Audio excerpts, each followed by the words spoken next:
Xorazmdan Qashqadaryoga kelin bo'lsang. Assalomu alaykum, chaqqonmisiz? Ya ular sizga man chakmayman dadangiz chakanlar. Yo, chaqqonmisiz, salomatmisiz degani. Sal qo'lli, sirim ochilishi. Hamsayalar chiqib qolsa kelin salom qil. Hamsaya novi. Hamsa endi qo'shnida. Ko'ngilchi desangiz-a? Nima deyapsan? Bala umuman tushunma gapingga. Shu giddi kuyganni aytsa, ertalabdan turay ichdim, sallan oldinga boray ichdim, u joyga o'tiray ichdik. Shunda hamma gap ichidim qo'shsa Qashqadaryocha bo'ladi ekan. Kelin, o'g'limga bir kadi tayyorlaylik. Juda yaxshi ko'radi-da. Kadi?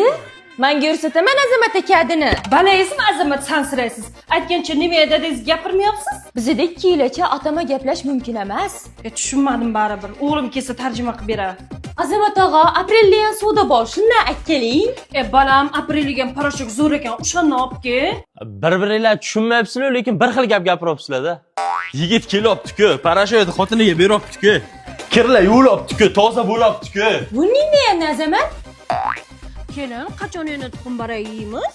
Yumurta barak pishirib bersam bo'ladimi?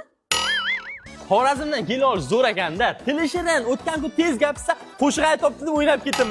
Uyi uzoqligi unasiniki ham ketib qolmagan. Lekin bitta menusi bor ekanda. Qandoqqa minus-da? O qalin puliga bitta pochkam sotuvdik-ku, o'sha og'riyapti-da.